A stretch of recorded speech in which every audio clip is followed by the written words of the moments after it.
This episode of Murray's Mates is brought to you by Swanson Asset Management, Scotland's property management experts.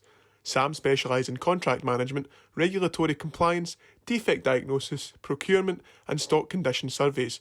Call Sam on 075 872 243 22 or email samltd2017@outlook.com.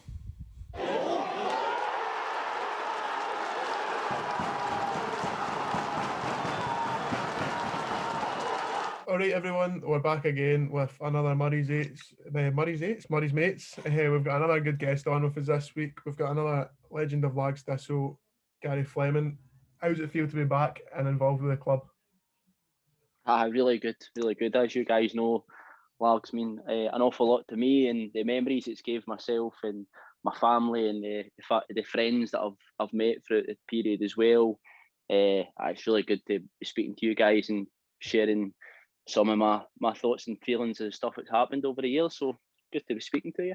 You were one of the first people I wanted to get on the show because we knew you had a lot of memories, not just from a football point of view, but about how the club impacted your family. We'll get on to that. But you're one of the first people, and you're also very pleasant. A very pleasant man. There's a lot we could say, but I'll let Murray get started. Just one question I'm sure everyone's been wondering just before we start with the football. Gary, how are you coping with not being able to get a haircut during lockdown? Coping absolutely fine, mate. As you know, I'm bald as they come, so every couple of days, get a shave and a shine. We're brand new. No, don't worry. I don't think it'll be too long before there's a few of the current squad joining you, not naming any names. But there's 2 of the 3 goalkeepers that are certainly on the way out. So obviously we're all familiar with you from your time at Largs, but it's hard to imagine a young Gary Fleming. But where did it all begin? Where it began with Largs. I'm just going as far back as like boys club growing up. How did you get into football? Aye. So I just get into football just because maybe every other wee boy does in the west of Scotland, you know. So played boys club right up till I was 14, 15. Then I was at Morton Pro Youth for about 3 years. From that, I dropped back into boys club, played with a couple of local teams, and then I went to Greenock Juniors for my first of 3 spells. So I'm currently at Greenock again, my 3rd spell. The first of 3 spells, first time went to Greenock, was only 18, 19, bit part player, finding it hard to get in the first team, so I dropped out and spent a season playing amateur, and from there I went back to Neilston. I went back to junior and I joined Neilston, so I was at Neilston for a couple of years. Again, a really good club. I enjoyed my time there. And from after a couple of years at Neilston, I ended up back at Greenock for another season or 2. And then there came a time where for a period for about a year, just over a year, I couldn't play football because I had to work every Saturday, so I had to just play like Sunday league. So from returning from Sunday league football, I was keen to get back into juniors to as high a standards as I could, and that's where the opportunity came to have a trial at Largs initially, and from there the rest is history. What was your kind of first steps into junior football like? Would you say it was a kind of tough step up from playing boys club, or was it a kind of transition you always thought would be easy enough for you? No, I think the opportunity came around when I didn't expect it, to be honest with you. I think one of my friends who's a couple of years older than us was playing with the Greenock Juniors already, and he asked me to go out and train, and out and train, I enjoyed it. And what I enjoyed it the most is probably the level of professionalism that you get that you don't get from either boys club or amateur football, that people take it serious, and anybody that's played with me or coached me or managed me knows that I'm very big in having the right attitude and approaching football with serious mentality and stuff, so that's probably what I first enjoyed about junior football. And as you play at the higher levels, especially with Largs and the Super Prem and stuff, you see that level of professionalism even more, and that's what I kind of loved about it as well. So I maybe know, as you guys know, probably not the most technically gifted or the most glamorous sort of player to grace Barrfields football pitch, but what I will do is I'll give you 100%, and I suppose that's an element of why I like junior football. And then you touched upon that you played Sunday League for a while. What was that like, just in comparison? Was it a big drop down for you, and did you kind of miss playing in the bigger leagues, if you will? Oh, huge drop down in every sense, whether it's the standard of football, like I mentioned, the attitude towards football, the parks you play on, the teams you play against, but for me, it was just kicking a ball and trying to stay relatively fit as I could, whilst I worked and tried to get off my Saturday shifts and work. But you're saying about work, how difficult is it for people, especially that's part-time football kind of summed up, isn't it? Try to get a Saturday off isn't as easy for everyone. I know everyone's got a Monday to Friday 9 to 5 type thing. Is that something that you find difficult, was just trying to balance work and playing football? That is, and I think every junior football would have experienced those challenges at some point, whether it's getting the training, whether it's try to get your Saturday off work. I would do anything to try to get a training and try to get a game on a Saturday. I'd move mountains, just to get there and take on shifts, use my annual leave allowance, and work other people's shifts so they could cover my shift and stuff. I would do anything. I'm sure there's boys all across junior football who would do the same, just to get a kick of football. You've quite a demanding job as well. So you've quite a demanding job and you've got quite a demanding career in the game. So that must have at times been quite a challenge at times I don't play football, and I think just being involved behind the scenes is challenging enough when I tried to. Yeah. I was naive enough. This is my first, sorry for slightly interrupting, this is my first Monday to Friday job for about 10 years. Right. And it's quite, I work in communications, as you know, and even during lockdown when we're not playing, when we were playing, I found it a real challenge just to juggle. And when we're not playing, most of my work is about creating content. Obviously, you are scoring goals while I'm creating content, but it is quite a hard thing just to juggle socially, keeping fit, etc., etc. I imagine you'd agree with.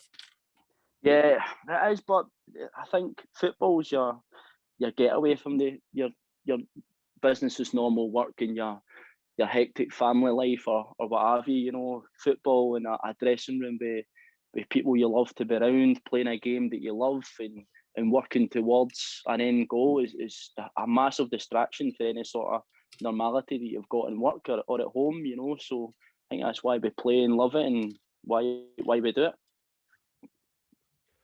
And then you eventually get the work schedule sorted out and you come to Largs. You say it's a kind of something you see as a real turning point for you. But what kind of dressing room was it like when you first joined? Because 2 years previous to, I know we're going back a little bit, you joining, they've just won the Ayrshire Cup and they've got promoted via the playoffs in that game against Ashfield, which I'm pretty sure just about everyone in Largs has seen at this point. But then again, they struggle to kick on for that success and get relegated the following year. Was it a tough dressing room to come into at that point, or? It was. So when I first signed, I think I signed around about November time, but then I got injured, so I didn't play right away after I got signed. So yeah. I played two games under Sandy McLean before he left, and then that's when Brian and Arnie came in. And the thing is as well, like when I joined, there was good players in the squad, and you only need to reference back to the games you were mentioning about the Ashfield game, and that team didn't change overnight. You don't become bad players overnight. Probably at the time they just needed a change, as what happens with a lot of clubs. So there was good players, but there was probably bad habits there as well, and and probably needed a fresh set of eyes and new ideas to get the better out of them again. Because it's one of those things like Kev talked about it a lot, and it's just once you get into a losing habit, it's just trying to get out of it. It's the same as they're winning, but and that's sorry, Paul, carry on. That particular season actually the happy ending for us, because when you came in, yes, correlation equals causation here. When you came in, we went from a team who were fighting. We couldn't buy a win. One of your first games, we lost 4-1 at home to Greenock. We, by the end of the season, your first goal came against Pollock in a game we should have got a point in, as one of your teammates wrongly the goal disallowed. That season, it had a happy ending, so things changed quite a bit over that season. Did you see when Brian and Arnie came in, how things changed? Obviously, you just came in, but how things changed over that first season, 2014-15? Massively. So I was probably training with Largs before they came in. I was probably training for a couple of weeks in October. Signed, then I got injured, and then I played a couple of games. So I was probably there for about a 6 or 7 week period before Brian and Arnie came in. So I could see the distinct difference from when they turned up. And I listened to Kevin's podcast the other night there, he described it very well in terms of, you know, the impact that they had right away and their approach that they had with players in terms of, you know, the mentality that they wanted to bring. And it was an old Auckland-like mentality. I mean, if there's guys standing in front of your dressing room who's won 6 or 7 Scottish Cup between them, you know, numerous amount of Super Leagues, West of Scotland Cup finals, win the lot that they can at this level, and so you're going to listen to what they're going to say and the ideas they're going to put across. And one of the first things they done was made us hard to be beat. So they wanted us to have like that competitive edge, you know, getting in people's faces and making us hard to beat. It probably looked at the certain players that we had in terms of the style of play was a lot different from my first year to it was the last year. And just the Arnie and Brian's desire to win and passion to win was so infectious in the rest of the players. You know, they had such high standards that the players had to meet the standards, not the other way about, you know. And I think Kev touched on it when he was mentioning his podcast as well, but training meant everything to these guys, you know, and I like that because I love training. You know, I'm not one of these guys that will be lazy on the training. Training meant everything. If you showed up, turned up in training, gave your best, showed real desire to improve, to get fit and to be ready for a Saturday, there's a good chance that you'll be on that first 11 team sheet. And that probably stood me in good stead my whole time at Largs, because I was under Arnie, and that's something that he is a must for him in a player. So training was full on, it was full contact, and by having that sort of full contact, full tempo, then we're taking that into games, you know, and that's where it started to turn for us. Because that's what I was thinking. I'm assuming when Gary Fleming came to Largs, he was the same type of player that we know him as now. He didn't turn up to Largs as a flair player or anything like that. He came in as someone that wanted to work hard and just do the kind of dirty side of football, pretty much. Exactly. You know, I knew my job, I knew my limitations. I still do. So if I can do a job and be respected for the side that maybe people don't like doing, then I've done my job. You know, if I come back and sit in that dressing room, look across my teammates after a good victory and you know, they're high-fiving me and saying, well done for the job I've done, then I'm happy with that. I don't need to score goals or make loads of assists, you know. Because that's what I thought. When I heard Kev talking about Slavin coming in, I thought that must be the type of manager that would suit guys right down to the ground. Just somebody that's got that kind of mentality of hard working. Well, I know what you like at training. It's 100% if you're coming off that part just as tired as you would be after a game. No, you know, see, like when you play in that dressing room, even before you get in a game or you get it for the second half or half time, you feel 10 feet tall. You know, you feel motivated to go out and battle and get a result. You know, and if you play well, then great. But the main thing is you're getting those 3 points, so you're getting that win. And I think that was the start of, like, Paul, you'll be able to correct it, something like a 17 or 19 game unbeaten run with just having that sheer desire and, you know, will to win. You know, it was amazing. And the thing is as well, Brian and Arnie played it well in terms of complimenting off Brian, you know, so good cop, bad cop, depending who was a bad cop that day, the other one turned good cop, and saying vice versa, you know, so they played it really well. And I always remember there's a couple of things I'll probably say about Slaves as well, is that the season after, what I think we call it a great escape, was during, we had like a presentation night, and I can always remember Brian standing up in front of the whole hall, and he addressed everybody in the hall in terms of the players, the coaches, the committee, the families, the girlfriends, you know, the backroom staff. He says, look, we've got a goal next season. We know we want to be promoted. And he actually kind of shared that goal, and he demanded it from everyone, not just the players. He said they wanted everybody to play their part. And that really resonated with Victoria, who's now my wife, you know, in terms of her playing her part with, you know, letting me off at night feeds on a Friday night before a game, or, you know, come and support me home and away and listen to me on a Saturday night when we get beat. So there was a real start of a in it together sort of thing, not just for the players, but for everybody else involved. And that meant some of the like girlfriends were all getting closer, and the committee were closer with supporters. And it really helped drive, in my opinion, Largs forward, because there was that sense in it together that Arnie still holds this day, you know. And I can remember that at the start of the season, but what I also remember at the end of the season is that the day, the end of the season, when we get promoted at Kilsyth away, I can remember we were going to Kilsyth's clubhouse to get a few drinks, and I was one of the last ones to leave the changing room, but Brian and Arnie were still there. And Arnie says I think I said to Brian and Arnie, I says, are you coming? And Brian says, no, give me a moment. And he was in the wee cubicle, or the wee toilet bit at Kilsyth in the changing room. And I could just see him having a wee moment, just taking it all in, what he'd achieved in under a year and a half, where it was the 19 games unbeaten to then get promoted for the following season. And that's what I mean, because it's his hard work, desire that the guys bring, and that was a really vivid memory for me of the start of something good to the end of something good, you know.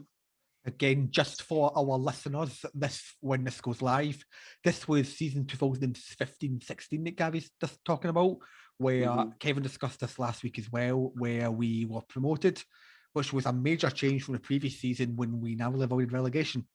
And it showed, as Gary has explained, just what a big difference this change in mindset had made to the club, and in some ways brought about the club that you know today.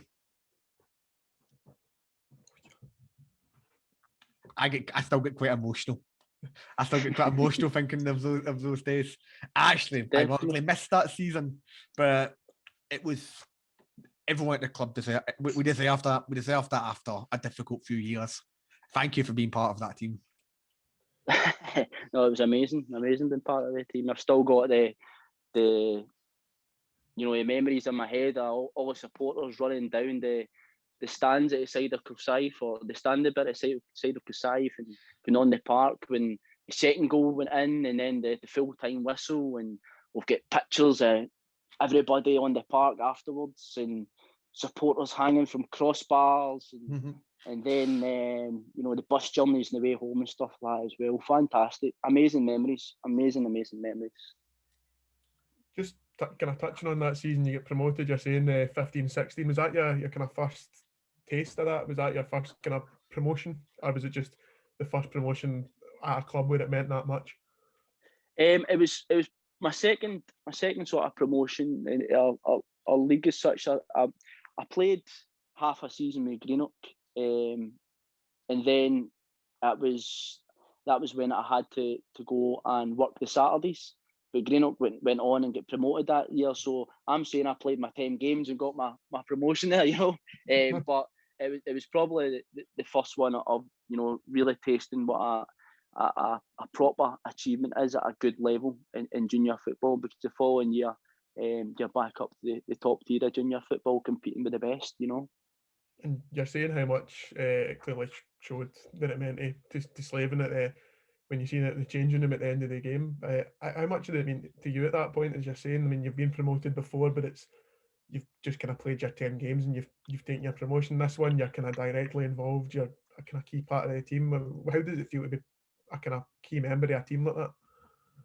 Oh, amazing! But it was just a squad thing. It was just a goal for all of us, that we had when we carried on the unbeaten run from the end of the season into the start of that season, you knew you were onto a good thing after 7 or 8 games of winning at the start of the season. And it was all about, keeping those standards high, whether it's in training, getting numbers at training, and just working towards getting at 3 points every single Saturday. And thankfully that I got to play, I think, pretty much most of them, bar 2 or 3, whether it's through injury or suspension or what have you. But it was amazing, and the pictures for that day still make me smile, so they do, because that Crusade Day is special, and I think Kev touched on it on his podcast as well. But when you're playing the game and you score that goal at 1 each, you don't know where you stand. All you're concentrating on it is trying to win. But when we left it really, really, I think it's pretty much the last kick of the ball that was scored that got us promoted. So what a feeling when it went in, and what a feeling when you realise that you actually got promoted. And you touched on the season before, so the 2014-15, about the Great Escape, as it's been kind of dubbed. How does that compare, like winning a league in a kind of dramatic fashion, or not winning a league, sorry, getting promoted in a dramatic fashion, as opposed to avoiding relegation? How different is that feeling, even though you've kind of worked similarly hard just to get into both positions? Oh, it's night and day. One's a relief, and the other one's, elation. So it's. But don't get us wrong. There was two achievements there when Brian and Arnie came in. There was only one objective, which was to stay up. And albeit we left it late, but so really you shouldn't be celebrating staying up the way we did at Cumbernauld that day. But we did, because it was an achievement when we looked down and out at one point. So two total different feelings, but two achievements all the same. And as well, just kind of touching back on the management team coming in, how impressed are you with what you've done? Because I think it would be easy for two people coming in from a Talbot team that if anyone refers to junior football, one of the first teams they look at, that's Talbot, because they're the kind of model for other clubs. They've had a lot of success, they've won trophies, but they've came into a club who at Largs were in a pretty poor position and adapted. How impressive is that, and the kind of way they changed the whole mentality? Oh, but it didn't happen overnight. So they had the initial reaction, which stayed up. We then had the promotion. Then we went through a tough season where we found it tough in the Super division, and that's the year that Brian left around about October time, and Arnie took the reins and stuck with it, and we went down, but we came back stronger than ever after we went down. We went strength from strength. So as much as most of my time was at Largs was full of highs and great times, we had to experience some of the lows as well. And the work that Arnie done to recycle the squad and get fresh players in, more hungrier players, more gifted players throughout the time as well. I mean, you think that the team, the final team that I played with Largs, was so gifted compared to where it was when I first started as well. So Arnie done an amazing job just actually turning that around, and he's an amazing coach. What I would say about Arnie, he's an amazing coach, and you've seen that when he was like number 2 at Slaves, but he took it to another level when he was number 1 and put his own ideas on things as well. And I actually owe a lot to Arnie in terms of how much I've played over the years. Like I mentioned, I'm probably not the most glamorous of picks and stuff, but he seen something in me and knew I could do a job, and I played really, really regularly with him. Probably not so much my last year, but that's just down to the standard that his squad got.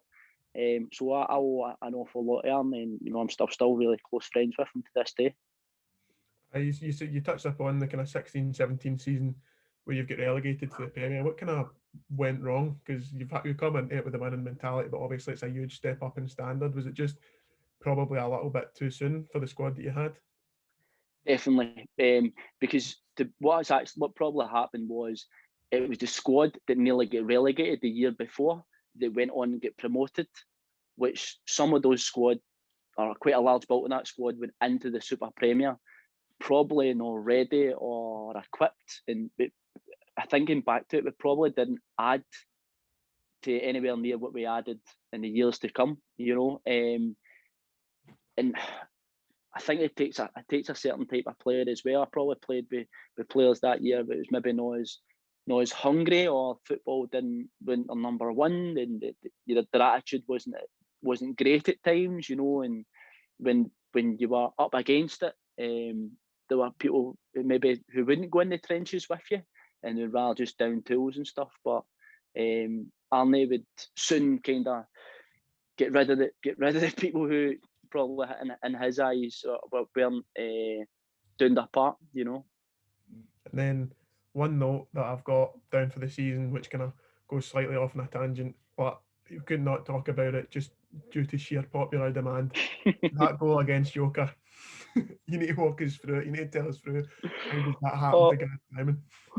Oh my word! This goal it's a good thing, right? I enjoyed it, but it was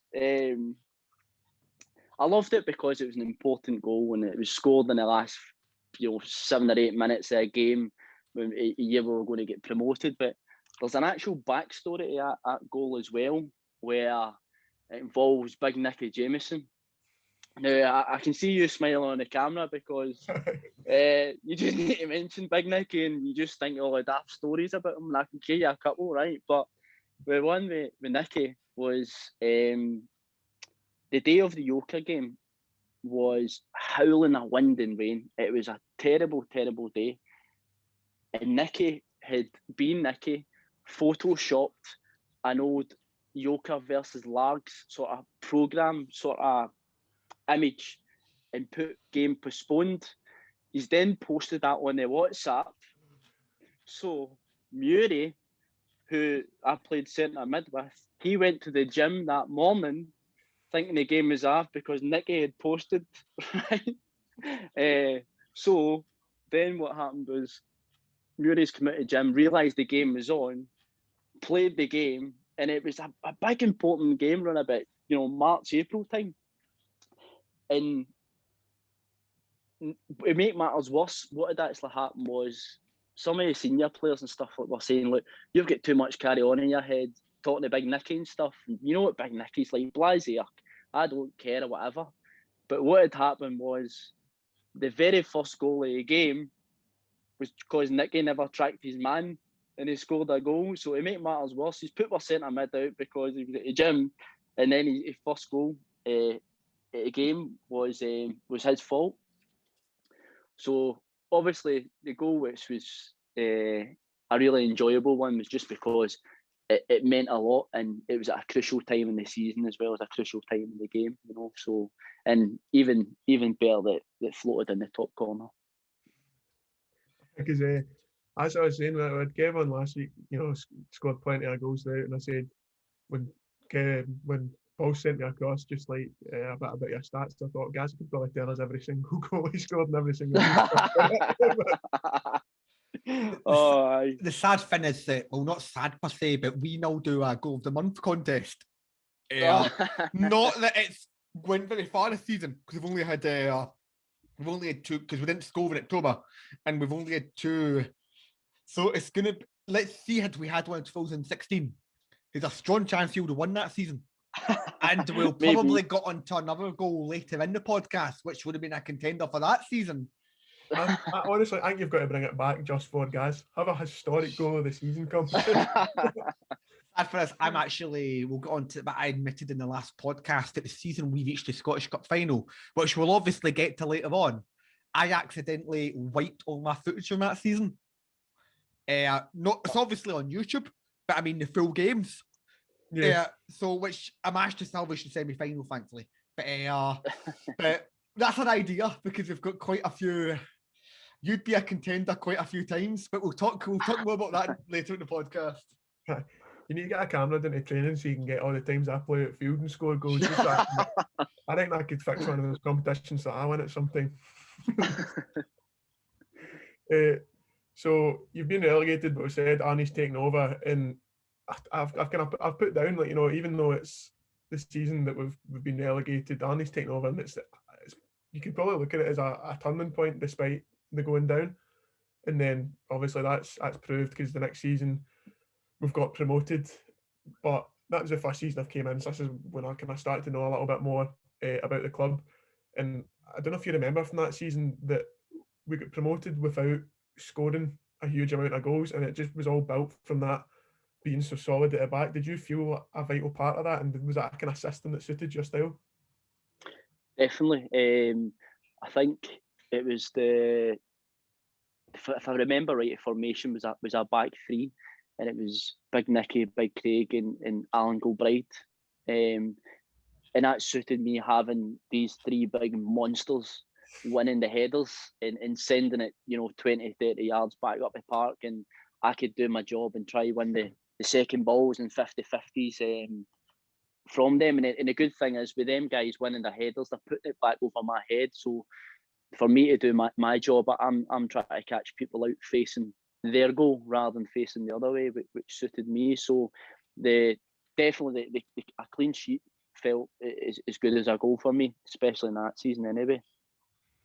Then even there was another one where we were probably stuck in between. Are we going to push for promotion? We had the kind of added benefit of a lot more teams getting promoted that year because they expanded the Premier. But see, the end of the season when I came in, and one of those stats, I don't know if Paul could confirm it. I'll have to look it up. I am pretty sure that I have never been on the bench for a league game, an interstate league game that we have lost. And the end of that season was a big part of that, because that's when I was on the bench and it was literally just win after win. Let me just check that right now. Continue speaking and I'll have a look. Because we had a few big games, and you could tell, even just me coming in, the feeling around the squad was amazing at that time. I mean, the celebrations when we beat Cambuslang, or the big wins against Shettleston. Unfortunately, I couldn't get off work for the Cumbernauld game, because it's been a nice lad. I've very much enjoyed up after that one. No, it was brilliant. And even at Cambuslang game, that sticks in my memory well, because it was a huge game. If it's the right season I'm talking about now, is it a game we won 3-0, or was it a game we won 5? At Clyde, at Cambuslang, we won 3-0. At Cambuslang, we won 3-0. 3-0 game. If I remember right, Cambuslang were above us pretty much all of the season. That's right. Towards the end, they just took a bit of a nosedive, albeit I think they got promoted. I think they finished 4th in the end and came up automatic. And we were going the opposite direction. I think that game we might even have leapfrogged them or something like that after we won. Right. So it was the added spice to that game was the fact that a couple of months before, the game get abandoned at half time against Cambuslang. Is that right, Paul? Yeah, it's the game. Yeah, that was some afternoon. That's all we need to say about it. So the game get abandoned at half time. So there we are. We're showing up a couple of months later, not met each other again since. So had that wee bit added spice to the fact that both teams were going for promotion. There was a wee bit of needle in the game, but we went up and absolutely steamrolled them. We played so well that day. Won 3-0, and there's actually a celebration photo where all the players are gathering together, and Big Nicky's jumped over the top of us, and he's punching the air. But then, obviously, that was run about the time where, I don't know if you remember the celebration, Michael Lustig put on the Polish hat. So there's a Photoshop picture of Nick Egan about wearing that celebration, except he's wearing a Polish hat. So that was a good memory from that day. But it was a really good game. I enjoyed that one. It was a tough time of the season as well, because it's typical junior football. Like, gets to the end of the season, you've played about 20 games, you've got to play 38 to complete the league. You're playing, Saturday, Wednesday pretty religiously. I mean, how much does that kind of speak volumes of not even just the standard of the squad, but the fitness to kind of keep pushing through? When we'll kind of touch upon the Ayrshire Cup final and the run to that, just like keep both going so well at that time of the season. But see, the thing is, if you're playing in one of these teams, then you better be fit, and if you're not fit, you better get fit. You'll know that yourself with some of the running, the drills and stuff like that, so if the league was purely come down to fitness, we'd be streets ahead of everybody, and I think that was a big part of why we were successful, because not only came with the fitness, it came with a certain mentality that brought as well, to go through the tough times, to to feel that when it does get tough, whether it's the running or this type of training, that carries you in good stead, you know. And then I kind of touched upon the Ayrshire Cup final. How good was it to get to play? And would that have been your first cup final? That would have been my first at junior level, yeah. So it was amazing at the build up to it, and the fact that, you know, that we beat Kilburney in the semi as well, and, you know, we were playing Kilwinning and a team who we felt we could beat. Just when I think back to that day though, we huffed and we puffed and never really done much. Although there was a couple of decisions that probably went against us. I think one for their goal, and then I think Big Nicky had one. It was either disallowed or can you remind us, Paul, what happened? It was a disallowed header for a corner, and it was something It ridiculous. wasn't. Like, Aye. Was it not a foul? Like, he gave a foul, but it wasn't even against Big Nicky. Yeah. It was against the lorry at the front post or something like that, and it didn't even affect the play. I'm not even convinced it was a foul, and it was ridiculous, to be fair. It was.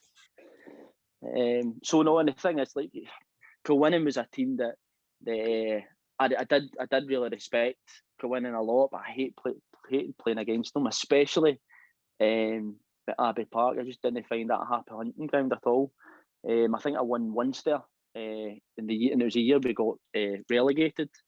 And I can always remember a time where at Kilwinning, it was when Brian still played, and it was in the Ardar Cup at the start of the season, and I was playing centre mid, and I think I was actually playing against their gaffer at the time, Straney, who at that point must have been in his mid to late 30s, and I'm still in my 20s. I mean, but I just didn't get near him all day, you know. So I was on a booking at half time, and quite rightly we were getting tore into at half time, and I can remember distinctly Brian saying, "Do not anyone go out here and get sent off because you are 3-0 down."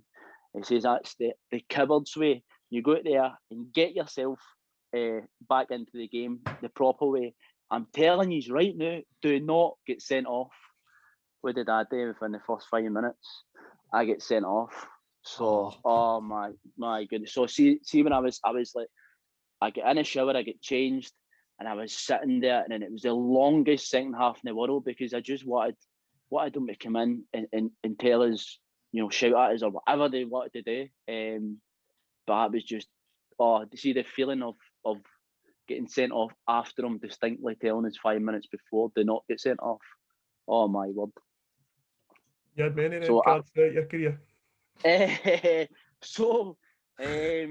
had a few. And by the way, I'm probably worse for a booking rather than a red card. But I think one of the things is that the referees see a wee baldy guy who likes tackling, and they automatically, you know, I think you need to get a card out for me. So, so I had a red card at the winning away, and then it was the week after the Yoker game. So I'm talking about the Yoker game where, you know, I was all high-fiving. I was a hero at the Yoker game. The following week, I get sent off at Blantyre, and they get beat 2-0. You know, so I'm done all the good stuff. And then the other one was, I can remember I get sent off against Arthurlie at home. And what happened was there was a stramash. All the players were all, you know, handbags, you know, and they were all gathering together. And I think the wee scuffle broke out, but I wasn't even involved in the scuffle. I know exactly who the player was, but I'll not name him, right? But I know exactly who the player was. And the referees pulled me to the side and red carded me and said I punched a player. And I'm like, so that got me a 3-game ban. And there was a bit of a mix-up in the whole appeal process as well. By the time they received my appeal in writing and stuff, then I never sent it on time, and I could have just done it by email and stuff. So that was disappointing as well. So I had 3 red cards at Largs, if I remember right. But aye, so they're part of the laws, if you're asking me that, you know. Is that something you've found a bit of a problem? Is literally you look like you're kind of stereotypical likes to go about kicking folk player, so you get kind of treated harsher for refs? Is that a thing? That and been a wee bit mouthy, aye. So it's just my job in the team, you know. So my time that was my job in the team. If I needed to win the ball back and give it the better players, you know, and if I needed to take a booking or kick someone along the way, then so be it.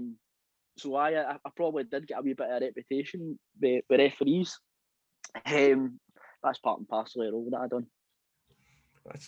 I think that's mental, to be fair. I'd like to see how the referee that squared up to a boy in League One the other day would get on. If he squared up to get in the middle of the park. Oh man, did you see that the other night? I thought that was mental, to be fair. I like it. I like the refs giving a wee bit back. You know what? They take a lot. You could get less nonsense if you had refs sticking the heat on folk more often. Sorry, getting back to your lag stuff. That season, I don't know if it's maybe just because it's when I've came in. I don't know how long it's been going on for. I think that's kind of when you started to see that mix of more experienced players in the squad, even though you're not, you know, an older player by any stretch. You've been through a lot more than some of the players that are coming in. Is that when you start to see that kind of blend of younger players mixing with the kind of more experienced players in the squad? Definitely, and we had some real good experienced players throughout, you know, the seasons. Whether it was Kev, who was there for the large part of it, he was influential, you know, on and off the dress, off the park. One of the things Kev used to do, it makes me smile every time I do this. Now Kev, as you know, is a cracking guy, right? Great footballer, lovely guy off the park. He doesn't drink, but he's just still full of carry on and a night out and stuff like that. But one of the things he used to always do to me in the changing room was that, you know what a changing room's like? It's just people just coming in and out of showers, people are standing naked, chatting away, and he would just always catch me on the shout, so I would turn round. So he would shout, "Guys," and when I turned round, he's bent over naked, spreading his cheeks, asking me to give his tonsils a look at. Oh man, guys, give him tonsils a check, will you? I'm like, oh. So see all that Mr. Sensible and stuff like that. I had that weird funny side to him as well.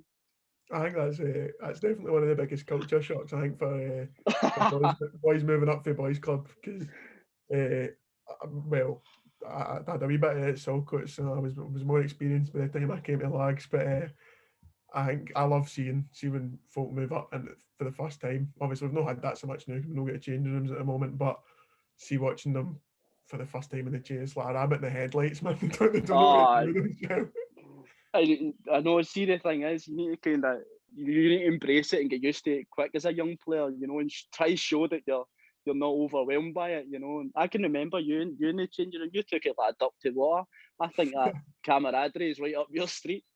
I've learned over the years to be a bit more bold out there. I think the one thing that's helped me integrate myself into the Largs changing room has been my socks.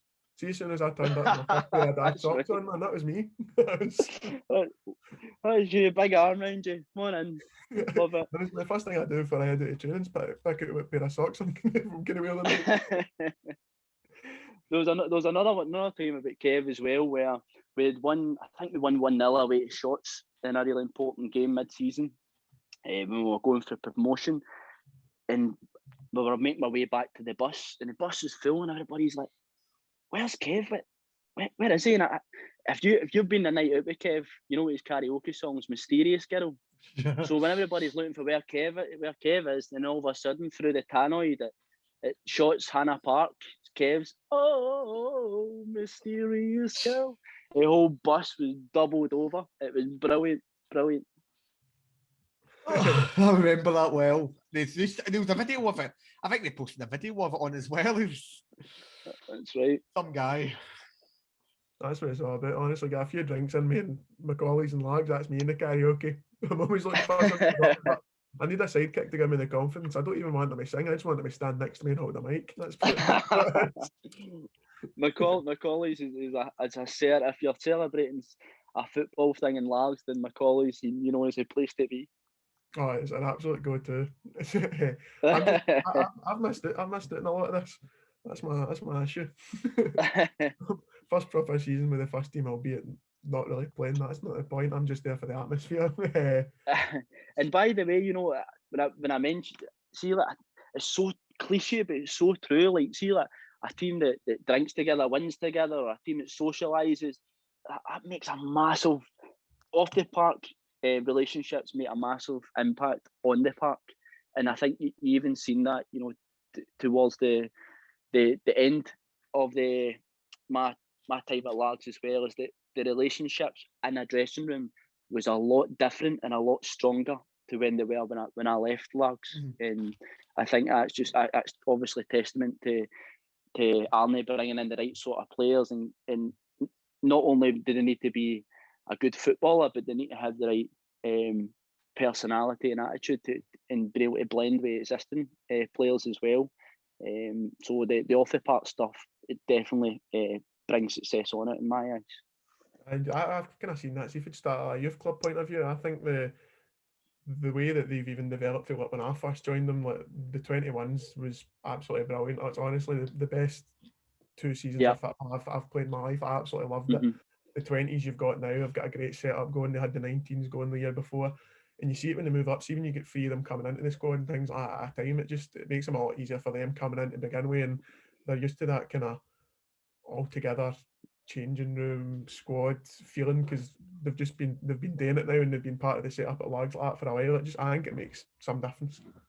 Definitely, and it must be so good for the young ones coming through. And then even when you get the bounce games, whether the people's games are off on a Saturday and you turn up to Barrfields and you're playing like a mixed 11, or it's a training game, or boys are getting invited into training and stuff like that, even breeding them into the team and into the surroundings, into the expectations and standards of the first team, is only going to benefit them in the long run. And you're seeing it now with guys like yourself, and I can think of the Sewell brothers and a few other players that's come through as well. They've been fantastic, and hopefully that's a long-standing conveyor belt for the Largs first team, that these 20s, 21 guys come through, having been introduced the way that you guys were.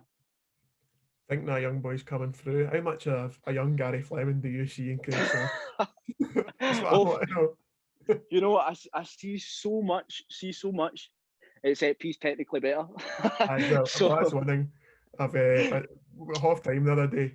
Craig will be buzzing to get this in here as opposed to having a go at his golf game. Half time the other day, we Craigie literally turns and says to us on the bench, "Yeah, boys, want this one in top staunch." He screams on his left foot in the top corner. He's away. Oh, that was brilliant. And by the way, how he was introduced to the squad was genius as well. And I know Kev spoke about it as well, but when he came, I think he was still training with St Andrews Boys Club, but he was coming down training the first year. Then the second season, I think he was come training more, but still playing with his boys club. And then it wasn't until getting into his third season of being about the squad that you seen him. He was just in his first season and got himself in that starting 11, and he stayed there. He's fantastic, you know, and the attitude on him, his fitness, his work rate, he deserves all he gets, you know, and I think he's got a big career ahead of him in junior football, if not beyond. He also scored a first goal in senior football because he scored the equaliser against Cumbernauld a few weeks ago. So he's got a wee bit of history as well. A wee bit of history from as well. Was that one of his... only Bill from there. He's still only 20, and he's scored, I think, 6 or 7 goals, I believe. Not bad. My favourite thing about me, Craigie, coming was when they shouted youngest in the middle. It was no longer me going in the middle for a run. Do you think that suits him? He just loves chasing the ball. Exactly. He'd be saying the youngest one needs to stay on the outside, to be fair. Touching back on the football, 2018, just before we go on to talk about specifics, just as a season, 2018-19, what was that like for you? Scottish Cup year, just to get my dates right here. Yes. This is the Scottish Cup. Back to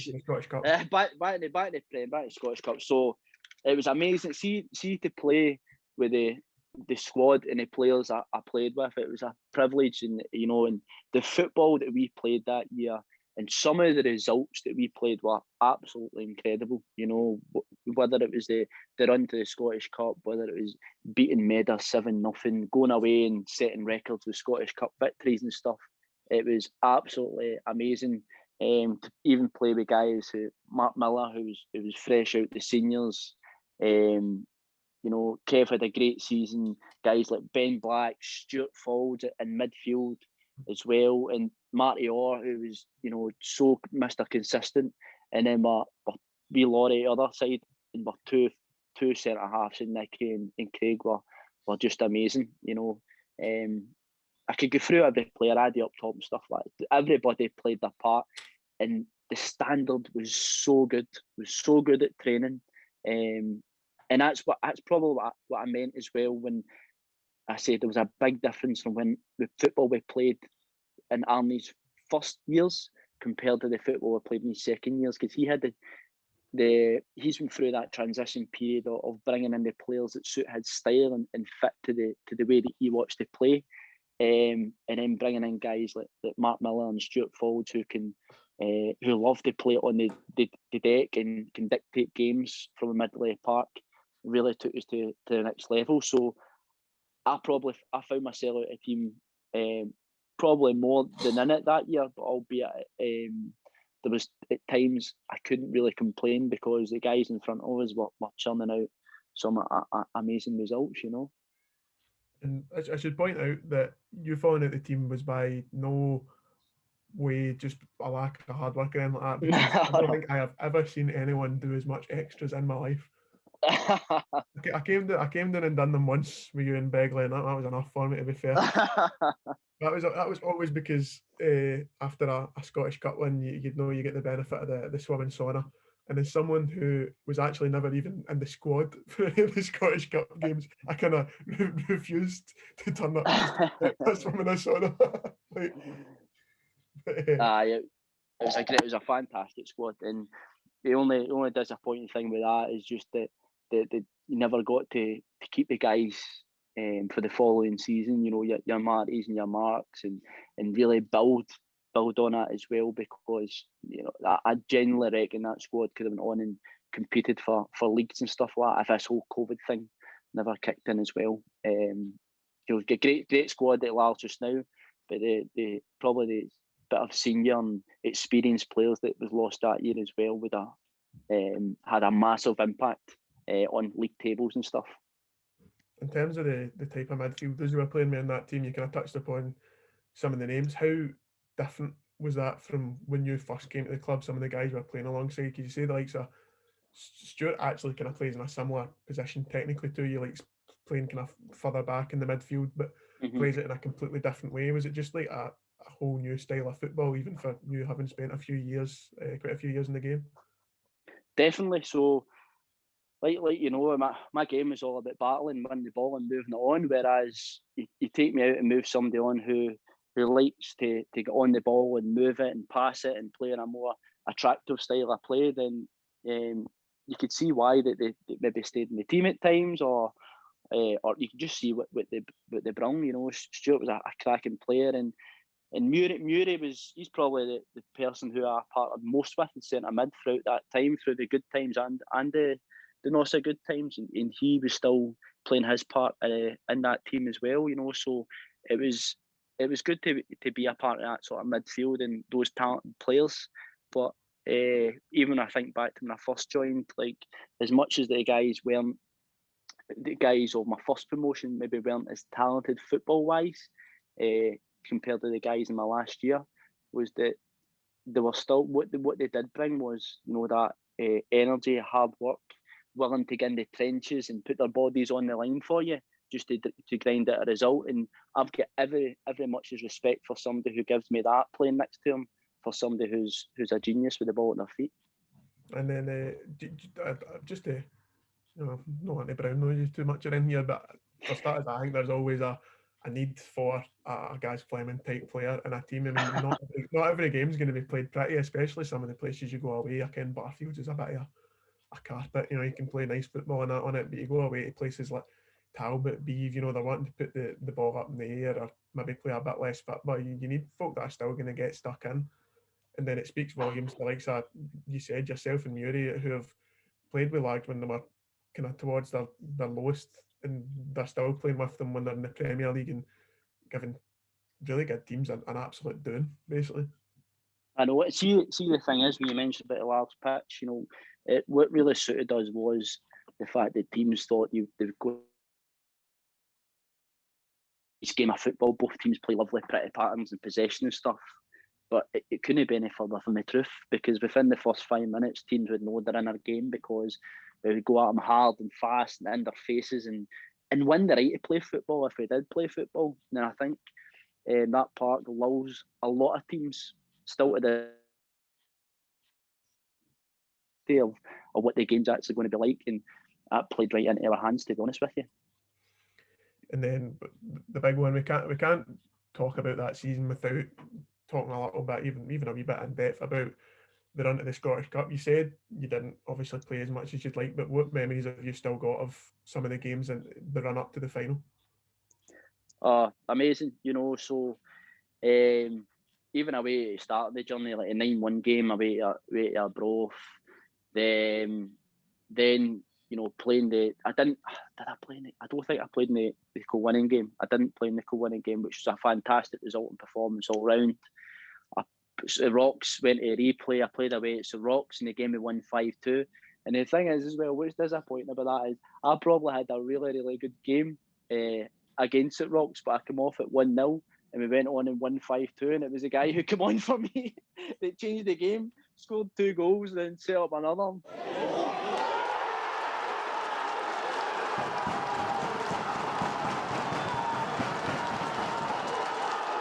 Thank you to Graham at Swanson Asset Management for sponsoring this episode of Murray's Mates. Sam provide operational services for planned, cyclical and reactive repair programmes for your property portfolio.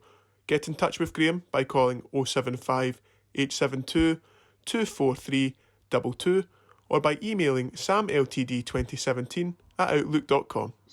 Getting on to the day itself in terms of the build-up, the pre-match, before the game, I can always remember Arnie shouting me over on the pitch in New Douglas Park to tell me that I wasn't going to be starting that day. And to be honest with you, I had an idea, because throughout that season, if he could name his strongest team with the 3 in the midfield, it was Stuart, Murray and Mark. But where I thought I might have had a chance was on the lead up to the Scottish Cup final. I played 5 games in a row, started them all, and it was probably the best I've played in, a year and a half, 2 years. And there might have been an element of the Scottish Cup final dangling over you that my levels went to a new level, but I played really, really well. And the other thing was that Murray was coming back from, it was either an ankle or a foot or a toe injury, and he was attending these chambers that you go to that accelerates recovery and stuff. So he was going to them once or twice a week on the lead up to the Scottish Cup final. So I'm flying with my form, my fitness. Murray's trying to get himself up to scratching up to speed. So there was an element, there's an element of me thinking, I might play here, but then when I get a call to say I never, before I would never give the manager grief before a game. I just say, right, okay. So he told me I wasn't playing. I said, right, okay, let's do this. Shook his hand and off we went in to prepare for the game.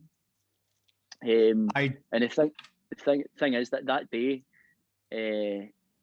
Largs played really, really well. We gave away 2 goals, but some of the football we played, and albeit it suited Talbot, the fact that we're playing in front of their back 4 and in front of 2 banks of 4, and they were hard to break down. But at times we played some nice football, and I think I come on within the last 10 minutes. My only disappointment with that is if I wasn't playing, the fact that I was in good form leading up to that game, is I would have liked to have been on a wee bit sooner to try impact it, especially when we're 2-0 down.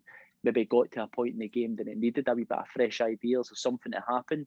Whether it was me on to kick somebody to spur us on, to give us a G up, like anything at all. I just felt I could have maybe had more an impact than the time I had on the pitch.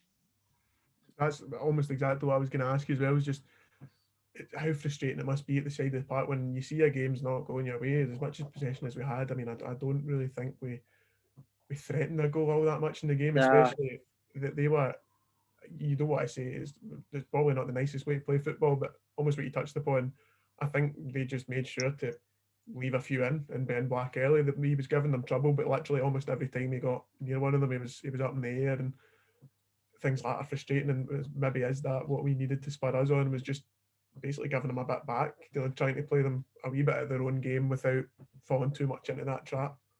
Yeah, and the other thing is as well is like although my position, a lot of people think I would sit in front of a back three or a back four, but see, to be able to sit in front of a back three, back four, you need to be good on the swivel and good by receiving the ball off your fullbacks to play out the other side and stuff.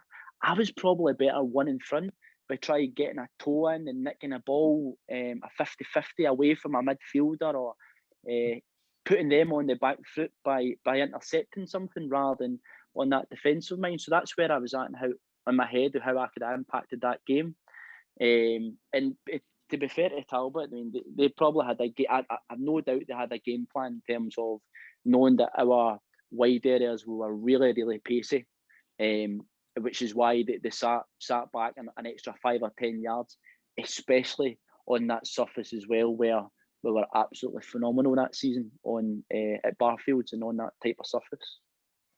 I think one of the frustrating things about the day as well, I mean, my experience of it was incredibly different to yours. I mean, I was bottle of Doug Dunby. It's just like conceding so early. At a game like that, you think, but I said the game had one and Mark Miller screamer written all over it. Just like, if we can keep it tight for as long as we can, all it takes is a goal. So it was an absolute disaster, basically conceding so early on and just giving them the opportunity to sit so far back. They were never chasing the game type thing. Aye, that's the thing. That's why. So because they weren't chasing the game, then and they had us where they wanted us, So they were happy to sit in. And I mean, what all Talbot teams do well is battle and defend and grind out results when they need to, And they done it well that day. So no, it was disappointing. It was a good experience, the whole journey of that, and see it all come together and live on the telly and having your family and friends and stuff. And then as much as it wasn't a celebration afterwards, but you used to have a wee get together and a couple of drinks talking over the whole season, because it was the last game of the season. It was ultimately my last game for Largs as well. So it was an emotional day for me. And as much as we get beat, to have my daughter at my side after the game and give me a big cuddle and kiss. I'm even getting emotional now speaking about it because it was my last game, So as much as it was a disappointing end, it was an end to an amazing experience for me at Largs, Well, dude, I'm scared I don't want to get you too emotional in here. No. Just you've touched up on it a few times. Like, how much do you look back in your time at Largs and just think about how much it just overall played a part in your whole family life? Because you were at Largs with your kids growing up, and when you've got engaged and then married, it's just kind of there along the whole kind of process, especially with some of your teammates. How much a part can a football club play in just your whole life in general? Oh, like I've touched on earlier, like I give it 110% when I'm playing for the club, and even more so for Largs. So in terms of, I owe so much for the great memories that they've gave me, my wife, my daughter, that will live me for forever. It's gave me friends that I'll have forever. And the relationship I had with the players, the coaching staff, even the committee people as well, and all that they do behind the scenes that nobody sees, and these guys need credit as well. I mean, these guys work so hard for the players and coaches. Paul, even when he does video stuff, and if videos he captured, I'll be able to look back and it's memories that make me smile and make the programs he does, and then the people that come and support the club as well. Guys like Graham Swansea and the boys like Alex Adams, stuff like that. So these guys follow it night and day. So it's not as if it's just a game of football on a Saturday for me. It means so much more. And you're not only playing for Largs, you're playing for the town. There's a real sense of in it together. And I suppose when I was playing I didn't want to let people down. I just wanted to play my part in it. And I couldn't thank Largs enough for how welcome they were to myself and my family. And I think it's well known that how much I did love the time, and so did they. We'll move on to Largs in a minute. There's just a few things that I want to cover before we move on. It's kind of hard to tie into individual seasons. Just for starters, having now time to look back and reflect, how different was the club you joined compared to the one that you left when you eventually did leave in kind of 2019? Massively. So when I joined, the club was heading down. They get put out of the Scottish Cup. There was a dressing room that wasn't overly happy with great relationships and stuff. Fast forward 4.5, 5 years, then you're competing in Scottish Cups. You're moving into senior football. You've got a community club with all the different brackets underneath. You've got, as much as we had the facilities, you've got that structure of the committee really supporting you in the background. The fans were amazing, and being able to share some real happy times as well over the 5 years that from when I started to when I left. So it was night and day, and I think the club's whole mentality has shifted from being there to being a number as part of that Super League to, what, we can do things, we can go and compete for trophies and league tables and real make our mark on it. So there's a big mentality shift as well as progress on the park. Then, so you've got I'm sure some memories off the football pitch. One that this came from you. So what's coming next will be a surprise to all of us. The car school or the car wars? Enlighten us, guys. What is it? Oh, right, no. So I've just, when you asked this on, I'm like, right, what's a couple of wee stories that I could tell, and I'm like, see, the thing is, these are not even long-winded stories or tales or anything. They're just stuff that I look back and makes me smile. And some of the stuff I was talking about at car school, I think back of when I first joined Largs, and the first car school that we called that I was in was with Nicky Jamieson, Glenn Thompson, Scotty Keogh and Alan Frizzle. And you all become close friends because you're travelling up and down 3 times a week and stuff, and you tell different stories and stuff, and especially that car. I mean, I was a good 8, 9 years older than them, and it was at times it was like being in a car with in between us. But some of the stories we used to do was, there was this one time I can remember was we were away to Beef in a cup. It was the west of Scotland, and collecting 5 boys round Greenock and getting us all down to Beef in time for was almost impossible when you've got a guy like Nicky Jamieson and Alan Frizzle who are so laid back. So already we were cutting it tight, getting to Beef. Throw in the mix that Nicky's driving, who's the worst driver in the world as well. So by that point, Nicky's not knowing where he's going because it's the first time he's travelled to Beef. So then when they get to Beef, we're already a good 15 minutes late. Nicky's struggling to find a parking space. He eventually finds a parking space, but he can't park. So what he does again, he drives by the front door and looks back round into the estate and goes back round to Beef again, look for another parking space. And meanwhile, I'm going mental, telling him, look, stop the car, let us all out and you come in. No, Big Nicky doesn't do that. He takes us back through the housing estate for a second time. So by the time we get there, I am absolutely fuming because I like to be nice and early and well organised and stuff. By the time we get there, the changing room is deserted because all the players and the coaching staff are out on the warm-up, and all 5 of us were meant to be playing that day. So we ran out onto the park and the warm-up's halfway through. Arnie is absolutely livid. All 5 of us were starting. We get beat 4-0. And then we went up the road with tails between my legs. And Nicky still laughs about it that day just because how fuming I was, but it's just by his lazy, lackadaisical attitude is why we get beat 4-0. That's what I'm saying anyway, And then you're talking about the kind of characters you've shared the changing room. If you've touched upon them, if you were to kind of look back at everyone you've played with, what ones are you taking forward and you're telling stories about in a few years' time about, oh, I remember playing with this boy and he done that, and what kind of players are you thinking of? A few, but there's one probably, I'm going to say a name here. When I say the name, you'll probably be really surprised at why I'm saying the name. But Wee Laurie is a character, and the reason being is just a story. A couple of stories it's actually came was that you ever heard the time about Laurie had phoned Arnie about training?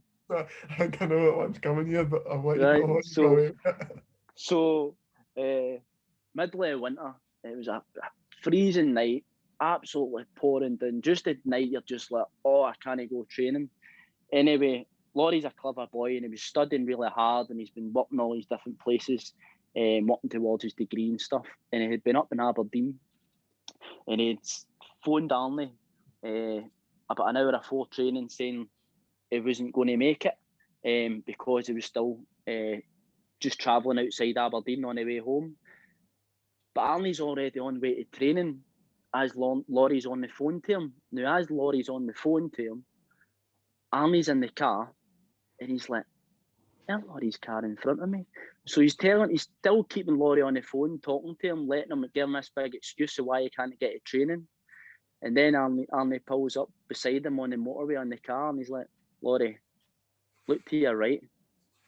And Laurie's like, oh God, I've just lied to him about, I can't make training because I'm outside Aberdeen and there he is. I'm right next to Arnie here. So Arnie's just like, I'll see you at training, and hung up.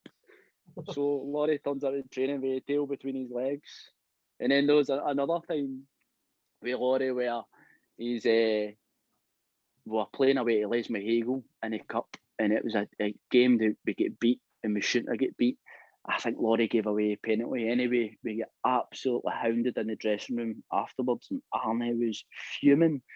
But Laurie was having one of these wee days where he would answer back. He just wouldn't let it go. Normally, you just let your manager shout at you. You just need to, get on with it. But he wouldn't let it go, and he would just like nipping away, and it made Arnie more and more raging.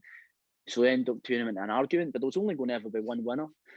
But what had happened was, when the bus drops you off at Les Mahagel, Laurie needs to take Arnie up the road with just them two in the car. So see, after them two having it out in an argument, and then you see them getting off the bus together, it makes you cringe because they'd fell out with each other. And the other one I was thinking about Laurie was that, got to remember, wee Laurie's got that famous song which goes to the tune of Band-Aid, where it says, feed wee Laurie, let him know it's Christmas time, so love that one with wee Laurie as well. But what a player he is, bravest player I've ever played with, and he's probably the smallest player I've played with. Feared for his life at times when it in for 50-50s, He gave us a fear against Clydebank. 7 minutes, wasn't it? It took 7 minutes in his first senior game. First 7 minutes, first game in senior, but we're just back for no playing for months and he gets himself a 2-game ban. Oh no. I would have been doing well. Not. To be fair, I've seen Anna get more frustrated after a Laurie throw in than the red card, to be fair. So and then we'll just kind of summarise Largs. If you've got to put a high and a low point on it, what are you putting them down as?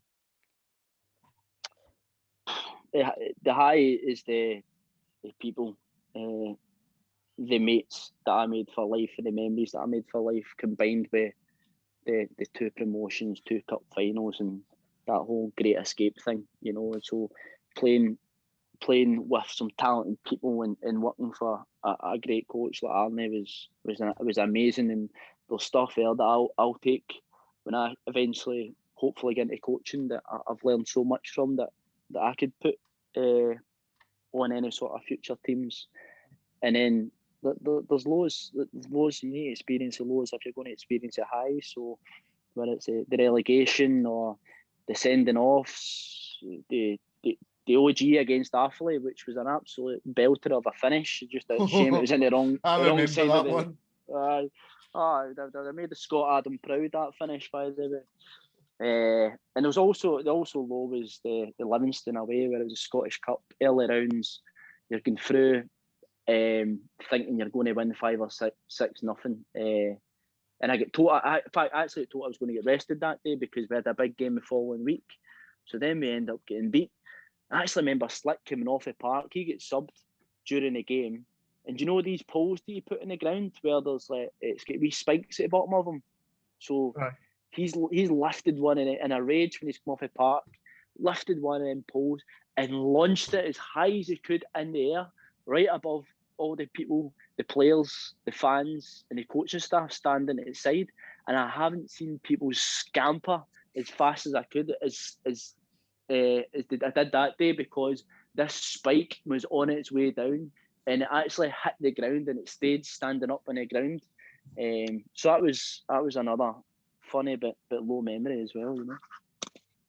And then we look now, you've went back to Greenock for what you've said, your third spell. What was the whole kind of thinking behind the move? Was it just in terms of game time, or is that a wee bit of it just being a close at home as well? Predominantly game time, to be honest with you. So as much as I'd experienced the highs of playing that amazing squad and seeing it, you know, getting through to the Scottish Cup final and stuff, I probably didn't play as much as I did. I'm very conscious. I was going into my twilight years, so I wanted to play regular and enjoy my football. And Greenock were giving me that opportunity. You know, since I've joined, I played last season, I've played this season, working with Tommy Malloy and Sean Dillon, Owen Armstead, who have been absolutely fantastic. And I've loved playing with them. It was definitely the right move at the right time. And that's where I am now, you know. So I'll be 35 this year. So I'll see if I can get another season at me, I think. And then we'll see what happens there. As long as I stay fit and I stay injury free, then hopefully I can play another season, and we'll see what happens from there. But long-term goal for me is to get into coaching in some sort of capacity. And I know Kev mentioned what it was like when he was at Winton and he ended up playing against Largs. But he said that was when he realised he made the wrong decision and ultimately ended up coming back. I'm just thinking, in terms of yourself, how weird is it lining up against a team that you spent so long at? It's so weird. It was really mixed emotions, and it was just weird just playing at the ground that you used to play at, seeing the players who were once your teammates, and then you're playing against them, you know. And I remember we played Largs at the start of the season. It was in the friendly, and I was playing for Greenock, playing against Largs, and I won the toss-up at the start of the game. And I know Largs got a certain way of shooting. They shoot down the way in the first half and up towards the pavilion in the second half. So because I won the toss-up, what did I do? I flipped it about just to get in their head a wee bit. You know, it didn't help because I think they gubbed us 5-0. But I play mind games, not friendly. Anything to get the edge. And then do you see any similarities in the two clubs, or is it just a completely different kind of setup? Because I know this was a short bit of a season that we had, but Greenock certainly seem to be picking up from where they have been in recent years. You know, funny, so I'd said this not long before we broke off, is that when I spoke to some of the guys at Greenock, I had said to some of the younger boys that we were onto a good thing here. You know, there were similarities between us winning week in, week out, turning up in numbers at training, the training being real competitive. You know, everything was well set up, and the approach and mentality, everybody was right, and it did have real similarities to teams that won promotion, the teams that got a Scottish Cup. And I just had to remind the guys that were on to good things. And that was just right before we were getting into the winter, where it could be easy for players to pull up with injuries or say they're working or pulling up excuse for not going to training. You know, it was really, really important that everybody was still focused on the end goal, which was trying to win a league table. And I try to remind the players of the similarities that I seen from my good times at Largs. I was seeing it in the Greenock squad as well. And I have absolutely no doubt that some of the players I'm playing with now could and will at one point go to that next level and play at the level that Largs are playing at. But I plan to keep those players a secret until they're no longer my teammates, so Arnie kind of doesn't steal them away from us, you know. Is coaching something you can see yourself moving into, moving forward? Like you say, if you're taking kind of less playing responsibility, certainly. Definitely, you know, and I've learned so much off different coaches, and it probably Arnie I probably learned the most, you know, having worked with him longest, you know, been real close to him and seeing him come through the good times, the bad times, the different challenges, how he's managed different personalities, and you know, he's evolved that club so much, and to even do half of what he's done as a manager would be amazing. But for me, the next step would be just to get involved in coaching, whether it's you know, as a coach or a number two, or watching someone. It's been a coach is a long-term ambition to me. I've been in football since I was a wee boy. I've still got a, you know, desire that I want to be on a training part. If I'm not training a Monday and a Wednesday, and showing up and ready and prepared to go out and get 3 points on a Saturday. And if I could share even some of the things that I've picked up along the way and improves even one player, then I've done something right. You've still got time to be in the Greenock team of the decade. Maybe. I have to slightly I know you were joking, but for listeners, the context was I mentioned in the last podcast we had a team of the decade vote, and Gary did not feature in this for no fault of his own. You actually were initially in my list, Gary.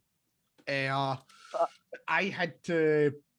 It was that, but I had put a player in the wrong position in that list, and had to mix it back, and solely on the basis that this player had more played. You could probably have a fair guess at identity, but solely at the fair basis that they played more games, I, with regret, removed you from this list. Though I certainly felt you were one of my favourite players I've ever seen at Barrfields. And I remember you were a little bit upset about it, but it was just, not seriously, of course. It was just a bit of bad luck, Gary. And no, mate, you're certainly my favourite player. You're certainly in my top, my starting 11 of players called Gary. Thanks a lot, mate. Thank you. Guys, you're only the only big name miss it in those lists. That's it, mate. That's it. And by the way, what a team to get put out when they play the decade, the team of the decade there. What a team. I know. Absolutely. One player that some people, I remember saying to Kevin, and you've probably heard this as well when I spoke to Kevin, that I'd featured on that list, where it didn't get voted in, but he was in the up for voting, was Joe Knowles. Joe wasn't with us for long, but if you played with Joe, you knew how good he was. So it showed what a team we had, what a squad of players we had who fans could vote on and who fans could pick. What a team. Joe is a real talented player. You know, you don't play in the Australian A-League for nothing. I think he had, you know, close to 15, 20 first team games with, was it Brisbane Roar? Perth Glory. Perth Glory, sorry, with Perth Glory, you know, so you could tell that he had played at a real high standard, and the fact that he was in training full time in Morton, be hopeful of getting a full time contract that didn't materialise. But you know, when he showed up on a Saturday and showed up at training, he could play. The only thing he probably didn't get used to is the demands from myself and other players, like when we didn't have the ball, you know. So continental football, you maybe don't need to harass and have the same burning desire to win the ball back right away. So Joe took a wee bit of getting used to, and a bit of a culture shock for him, but hopefully it stood him in good stead for him back to Australia to play his football. Mm-hmm. He's doing very well over in Australia. He's played in the second tier in the National League, and I still enjoy following him. What a team we had that season. I know we said it, but it's worth repeating. It was great to simply witness that, and it was great to have you been a part of that team, Gary. Oh, thank you. Cheers. Thanks, mate. Just in terms of this year, guys, I mean, for starters, it must be frustrating to miss out on a year when, as you say, you're probably closer towards the time where you're considering how much longer do I keep playing. How frustrating is COVID for a player like yourself that's just loves being involved in football? safety first. There, like, you know, you need to think it's safety first, and we're all doing it for a reason. But it's hard. You know, it's hard for players to stay fit, stay motivated. I think I mentioned previously as well. It's like football is your getaway for a couple of hours. You know, so if it's your getaway from work, if it's your getaway, your house and the family, it's a time where you go and enjoy playing something that you love and having banter with players that you love. And it's been hard, and it's been hard on us all. And even things going back to like when we needed to change in stands and stuff, you're not allowed in dressing rooms, or you need to turn up with your strip on and stuff. You know, I would do anything for a game of football, but I hope we get back to a time where we could actually just get back in the dressing rooms, because having your mates in a dressing room before and after a game is part and parcel of why I love football as well. And just in terms of your 5K times, guys, are you getting anywhere near Craig Forbes levels? What's Craig Forbes churning out? I believe his best was like 16:43, which is absolutely that's ridiculous. That's ridiculous. Nowhere near it. If I do a sub 20, if I do sub 20, I'm happy. You know. Sorry, Murray, carry on. I mean, if I could sprint for 5 kilometers, I'm not getting his time. I don't know if the pavements are built different up Green up, but I know. My excuse is really windy. And then I can't use that excuse because Craig runs up here as well. So you must just pick a route with his back the whole way. That's it. Oh, that's frightening times. And the thing is, like, I've always been fairly fit or reasonably fit and up there with the fittest. Probably not Graham Muir sort of fit, but I was up there. But that time Craig's churning out is ridiculous. Guys, before we wrap up, is there anything else you just want to throw out there? Anything you think the listeners should know? You know, no. You know, I've touched in most of the stuff that I've said. I just want to say a big thank you for you guys for asking me on. Thank you for players past and present for being good teammates. Hopefully, I can catch up with you guys and they guys at some point after this whole COVID thing for a beer and talk about old times. And I'm absolutely sure it'll be like as if we've never been apart, because we've formed that sort of close bond and friendship. And I still do drop different players and messages and wee texts now and again to see how they're getting on, how the family's getting on and stuff. You know, so just a big thank you to everyone involved and for making my whole experience at Largs an enjoyable one. Seriously, guys, thanks very much for coming on. It was you speak so highly of the club. It's great to hear, especially for a man that I know like myself that's going to be spending many years to come at it, of course. And I would like to say happy birthday to your daughter for yesterday. I hope she had a fantastic day. She did. She was spoiled rotten. Thanks so much, mate. I'll make sure to get you back down for my testimonial, by the way, guys, if you're still please do. Let me grace that field one more time, mate. And I'm happy to call it a day there for our podcast. Look forward to having more guests on in the future. We've got a lot to live up to, certainly, from the last few weeks. And of course, from everyone at Largs Thistle, stay safe, and we look forward to seeing you all at Barrfields again soon. Thank you very much for coming. Keep up the great work. No, Cheers, guys. Seriously, thanks very much, mate. Bye-bye. Thank you. See you soon.